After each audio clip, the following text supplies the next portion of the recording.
الحمد لله حمدا كثيرا طيبا مباركا فيه كما يحب ربنا ويرضى، وأشهد أن لا إله إلا الله وحده لا شريك له، وأشهد أن محمدا عبده ورسوله صلى الله عليه وعلى آله وصحبه ومن سار على نهجه إلى يوم الدين.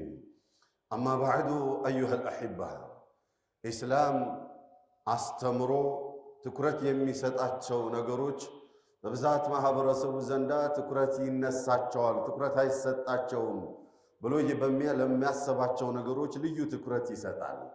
ትኩረት ከሚነፈጉ የማህበረሰብ ክፍል ደካማ ከሚባሉት ድሃ አደጎች ናቸው፣ የቲሞች ናቸው።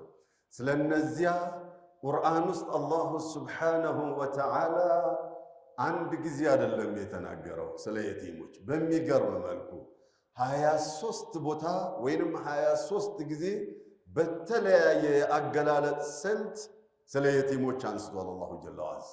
ነቢዩ ሰለላሁ ዐለይሂ ወሰለም ደጋግመው ስለ የቲሞች አንስተዋል።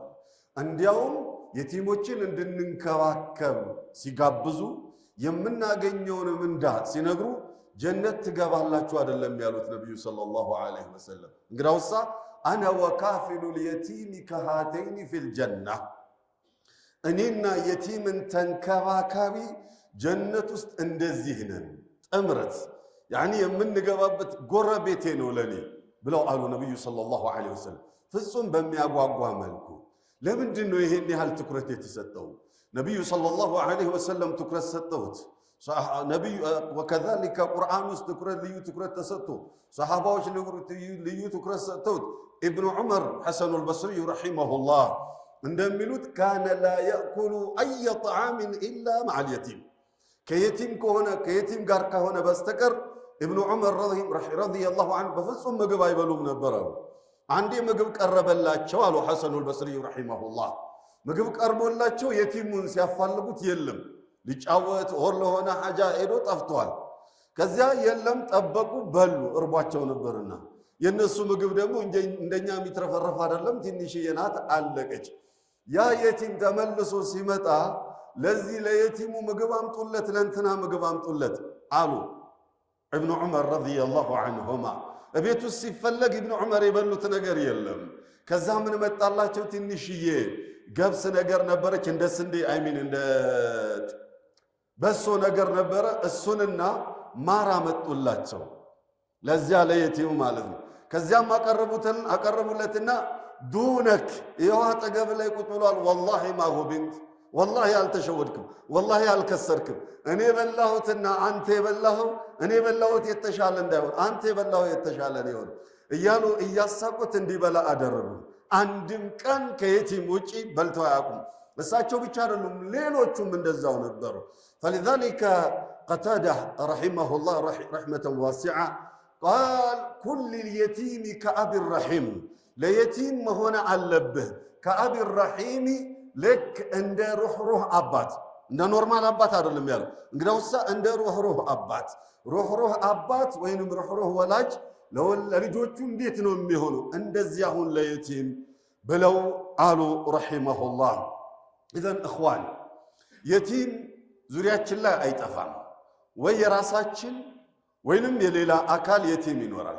የራሳችን ብዬ ስል የወንድሜ ልጅ፣ የአጎቴ ልጅ ኢላኸሪ፣ ወይንም ሚስት ልጅ ባልሞቶባት የቲሞች ይዛ ቁጭ ብላለች፣ የራሷ የቲም ይኖራታል። ወይንም የሌላ የጎረቤት የአካባቢ ምናምን የቲም አለ። ወይንም ከዕለታት አንድ ቀን እኔና እናንተ ጥለን ሄደን ልጆቻችንን የቲም ይሆናሉ። እነዚህ ወላጆቻቸው ሄደውባቸው የቲም የሆኑ ልጆች ወላጆቻቸው መኖር በቃን ብለው አይደለም ወደዛ የተሸጋገሩት። እንደኔው እንዳንተው ልጆቻቸውን አቅፈው ለወግ ማዕረግ ማብቃትን ይመኙ ነበረ። ወላኪን አላህ ሱብሓነሁ ወተዓላ ሻዕ ፈለገና ወሰዳቸው ወደዚያ ከወሰዳቸው በኋላ ሚነል ዐጀብ ኢስላም። ያ ልጅ ወላጁ አንድ ነበረ፣ የሚንከባከበው አባቱ ነበረ። አባቱ ከሞተ በኋላ የአካባቢውን ሙስሊም ቤተሰቡን በሙሉ የዚያን ልጅ እንክብካቤ ዋጅብ አደረገ አላሁ ጀለ ወዐላ። የዚያን ልጅ እንክብካቤ ግዴታ አደረጉ ነብዩ ሰለላሁ ዐለይሂ ወሰለም። እንተበህ አንድ አባት ነበረው የሞተበት። ነገር ግን የአካባቢው ሰውና ቤተሰቦቹ በሙሉ ለዚያ ልጅ እንደ ወላጅ እንዲሆኑ አዘዘ አላሁ ሱብሓነሁ ወተዓላ። በል ሞራሉን ጠበቃ። ያ ጀማዓ እኔና እናንተ በብዛት የቲም ሲባል አእምሯችን ላይ ውልብ የሚለው ዘካ መስጠት ነው። የቲምን ሞራል ጥበቃ ኢስላም ዘካ ይሰጠው ብሎ በሸርዕ ደረጃ አልደነገግም። ዘካ የሚሰጣቸው ቁርአን ውስጥ ኢነማ ሰደቃቱ ሊልፉቀራኢ ወልመሳኪን ብሎ የዘረዘረው 8 ሰዎችን ነው የዘረዘረው። ከ8 ውስጥ የቲም አልገባም። ለምን ከተባለ ምስኪን የሚለው ውስጥ ይገባል። ምስኪን ከሆነ ስጡት። የቲም ተብሎ ግን የቲም ዘካ የሚለው ሁክም ውስጥ አስገባው። አባቱም ማይታወቅ ቢማዕና ያቺ ሴት ትደፈራለች፣ ወር ጎዳና ላይ ትደፈርና ትወልዳለች፣ አባቱ አይታወቅ። ስለዚህ ይሄ ልጅ የቲም ነውና የየቲም ሁክም እሱ ጋር አለ። እሱም በተንከባከብኩ ቁጥር የቲምን እንደተንከባከብክ ይቆጠራል። ወከዛሊክ መን ጋበ ዐንሁ አቡሁ አባቱ ጠፋ። ለምሳሌ ስደት ሀገር ሄደና አድሬሱ አይታወቅም፣ የት እንዳለ አይታወቅም፣ ለዓመታት ተፈለገ አይታወቅም። እሱም የቲም ውስጥ ይገባል። ይህንን ሁክም በደንብ እንወቀው ያ ጀማዓ። ሳናውቅ ልንበደል እንችላለን፣ ሳናቅ የቲም ሐቅ ሊያልፍብን ስለሚችል ማለት ነው። ወከዛሊከ አብናኡል መርአ አለቲ ጠለቀሃ ዘውጁሃ ወለም የህተመ ቢአውላዲህ ወለም ዩንፊቅ ዐለይህም። እንደዚያውም ባሏ ፈቷት ሲያበቃ ልጆቿን ረስቷል። ነፈቃ አይሰፍርላቸውም፣ ቀለብ አይሰፍርም፣ አያስታውሳቸውም፣ አይጠይቃቸውም፣ አያስተምርም ይላል። የቲሞች ናቸው። የቲም ማለት አባት ስለሞተ ብቻ ነው። ወከዛሊክ አባት ተፈረደበትና ለዓመታት ታሰረ፣ በቃ ነፈቃው የለም አይደል፣ የእሱ ጉዳይ ቆሟል። የቲም ናቸው እነዚህ ልጆች። የቲም እንክብካቤ ያስፈልጋቸው። ወደ 5 መርተባ አለው የቲም የሚባለው። እኛ ግን አባት የሞተበት ብቻ ነው የሚመስለን። ለማንኛውም የቲሞችን በምንንከባከብበት ሰዓት ልቦናችን ፊት ለፊታችን ላይ ሊኖር የሚገባው ከነቢዩ ጋር ሰለላሁ ዐለይሂ ወሰለም ጀነት ውስጥ መጎራበት። ኢዘን ምን ይሆን ኸይሩ በይትን እስማዑል ሐዲስ ያ ጀማዓ ኸይሩ በይትን ሚን ቡዩቲል ሙስሊሚን ቤይቱን ፊህ የቲሙን ዩሕሰኑ ኢለይህ። ከቤቶች ሁላ የተሻለው ምርጡ ቤት አላህ ዘንዳ ወኢን ካነ ፊል ሐዲስ መቃል ወላኪነ ማዕና ሰሒሕ፣ ሐዲሱ እንኳን ضዕፍ ቢኖርበትም ማዕናው ሰሒሕ ነው። ኸይሩ በይት ከቤቶች ሁላ ምርጡ የተመረጠ የተወደደ ቤት በይቱን ፊህ የቲሙን ዩሕሰኑ ኢለይህ፣ የቲም ያለበት ቤት መልካም የሚደረግለት የቲም። እያንዳንዳችን ቤት አንዳንድ የቲም ሊኖር አይችልም ነበረ? እንችል ነበር። ስንት ልጅ አለን እኛ? ሁላችንም ልጆች አሉን አይደል? እሺ ደግመን ብንወልድ ማሳደግ አንችልም ነበር? እንችላለን። ለመውለድም ፕላን አለና ለምን እንደምንችል ስለምናል። እሺ የቲም አምጣ ብንባልስ፣ ኦር ጉዲፈቻ አምጣ ብንባልስ እናደርገዋለን? አናደርገውም። ለምንድነው ማናደርገው ሲባል ስለ ነገ እናስባለን። ጉዲፈቻ ካመጣን በሀገሬ ሕግ ጉዲፈቻ ሕፃን ልጅ ይወርሳል። አወለን አይወርስም። ሸርዑን አስተምረን ኢስላምን አስተዋውቅን ካሳደግነው አይወርስም። ከወረሰም ደግሞ የሚወርሰው ንብረትክን ነው፣ አንተን አይደለም የሚወርስ። አንተን ንብረትክን ወርሶ ሲያበቃ ኹጥባ ሲደረግ ንባብ፣ ዚክር፣ የትኛውም ነገር አይፈቀድም። ቁርአን መቅራት እንኳን አይፈቀድም። ቁርአን መቅራት አይፈቀድም። ያ ጀማዓ የትኛውም ደጋግሜ ብያችኋለሁ። እንደዚህ አይነትን ነገር አይቶ ማለፍ ሐራም ስለሆነ ነው የምናገረው።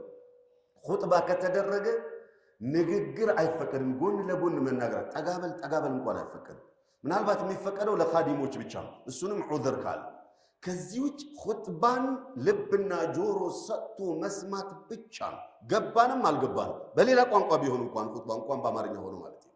እዚህ አይፈቀድም፣ ክልክል ነው በፍጹም። ዝም አትበሉ ደግሞ በምልክትም ቢሆን ከልክሉ። የምታውቁ ሰዎች ምን እያልኩ ነበር? ይወርሳል አይደል? ይወርሳል ነው ስጋት። ከወረሰስ አወለን ሸርዑን ካስተማር ነው አይወርስም። መውረስም የለበትም ሸርዑ ስለማይፈቅድ ሐራም ስለሚሆን። እሺ ወረሰ እንበል፣ ሸርዑን አላወቀምና ወረሰ፣ ሕገ ደንቡ ይፈቅድልኛል ብሎ ወረሰ እንበል። እሱ ንብረት ይወርሳል፣ አንተ ደግሞ ከነቢዩ ጋር ጀነት ትወርሳለህ። እሺ የትኛው ይበልጣል ያልክ እንደሆነ ወላሂ ወተላሂ ሀያቴንም ንብረቴንም ቤተሰቦቼንም ሁሉንም ፊዳ አድርገን ከነቢዩ ጋር ጎረቤት መሆን ብንችል ጀነት ውስጥ አያንሰውም እንኳን ሊበዛበት ኸይሩ በይቲን ፊህ የቲሙን ዩሕሰኑ ኢለይህ ወሸሩ በይቲን በተቃራኒው መጥፎ ሸር አላህ ዘንዳ ቁጣ የሚወርድበት ቤት ደግሞ የቲም ያለበትና ያ የቲም የሚከፋበት መጥፎ የሚሰራበት እኽዋን እኔና እናንተ የቲምና ቤተሰብ ሲሞት እኔ ላሳድገው ብለን እናመጣለን። የራሳችን ልጅ ሌክቸሪ ትምህርት ቤት እናስተምራለን።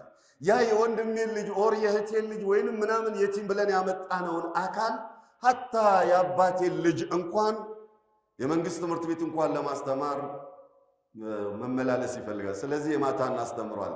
ለምንድነው የማታ የምናስተምረው? እንዲያገለግለን ስለምንፈልግ። ከአቅሙ በላይ እየጫንበት የልጆቻችንን ትራፊ እያበላ ነው፣ የልጆቻችንን ትራፊ እያለበስ ነው። ሞራሉን ስብር አድርገን ስናበቃ እናሳድገዋለን። የቲም ልዩ እንክብካቤ እንድናደርግለት ሸርዑ ያዘዘበትን ምክንያት ዑለማዎች ተሕቂቅ ወይም ሲናገሩ ብዙ ጊዜ ተበድሎ ያደጉ ህፃናት ወይንም ከእንክብካቤ ውጭ ሆነው ያደጉ ህፃናት ነገን አሻግረው የማየት አቅም አላቸው። ካሉበት ችግር ለመውጣት የሚችሉትን ያህል ይጥራሉ። ምናልባት እነዛ ልጆች ወይ ተምረው ወይ በሆነ ነገር ከፍ ብለው በስልጣኑ ኦር በሀብቱ ከፍ ያሉ እንደሆነ ማህበረሰቡን እንዳይጨቁኑ ያኒ እንዳይበቀሉ ዘንዳ ሁሉም ይንከባከባቸው የተባለው ለዚያ ነው ብሎ ይላሉ። እንኳን እኔና እናንተ እናሳድገው ብለን አምጥተን አቅም ያላችሁ እንደሆነ ሰደቃ ታወጣላችሁ ፈዩባሪኩ ላሁ ስብሓነሁ ወተዓላ ፊ አምዋሊኩም። ያ ካልሆነ ደግሞ ቢያንስ የአላህን ኒዕማ ታመሰግ። የኔና የእናንተ ቤተሰቦች አራስ ሲሆኑ እንዲህ አይነት ልዩ እንክብካቤን የምናደርግላችሁ ከትናንት ወዲያ ወለዱ፣ የዛሬ ሳምንት ወለዱ የሚባሉ ሴቶች አሉ። ያሉት አልጋ ተደርድሮ 4 ስቴፕ ላይ ከስራ አንዷ ከላይ አንዷ ምናምን እንደዚህ ነው ያሉት። ያ ሁሉ አራሶች አንድ ቤት ላይ ታጉረው ባለው ነባራዊ ሁኔታ ማለት ኢዘን የአላህን ኒዕማ ለማመስገን ይረዳቸዋል። ምንም ባታደርጉ እንኳን ዘይሩ እንደዚህ አይነት ቦታዎች አላህ ያግራል። ከበስተፊታችን ደግሞ እየመጣ ያለው ረመዳን ነው። በረመዳኑ ሰደቃ ሚን አውጀቢል ዋጅባት ነው። አቅም ላለው ሰው አዋጅብ ነው። ስለዚህ አቅም ያለው ሰው እንደነዚህ አይነት ቦታዎች ላይ ምን ቸገራችሁ ብሎ እንዲጎረስ እንዲቀመስ እንዲፈጠር ማድረግ ይኖርብናል። እንተዛዘን፣ አላህ ያዝንልናል። هذا صلوا وسلموا على الحبيب الذي أمركم بالصلاة والسلام قائلا إن الله وملائكته يصلون على النبي يا أيها الذين آمنوا صلوا عليه وسلموا تسليما اللهم صل وسلم وبارك على نبينا محمد وعلى آل محمد كما صليت على إبراهيم وعلى آل إبراهيم إنك حميد مجيد وارض اللهم عن الخلفاء الأربع أبي بكر وعمر وعثمان وعلي وعن سائر الصحابة أجمعين وعنا معهم بجودك وكرمك يا أكرم الأكرمين اللهم أعز الإسلام والمسلمين وأذل الشرك والمشركين ودمر أعداءك وأعداء الدين يا رب العالمين اللهم احفظنا بحفظك وجعلنا تحت رعايتك يا رب العالمين اللهم وفقنا لما فيه صلاح ديننا ودنيانا واحفظنا مما فيه فساد ديننا ودنيانا اللهم بلغنا رمضان اللهم بلغنا رمضان اللهم بلغنا رمضان وبارك لنا في شعبان يا رب العالمين عباد الله إن الله يأمر بالعدل والإحسان وإيتاء ذي القربى وينهى عن الفحشاء والمنكر والبغي يعظكم لعلكم تذكرون واذكروا الله العظيم يذكركم واشكروه على نعمه يزدكم ولذكر الله أكبر والله يعلم ما تصنعون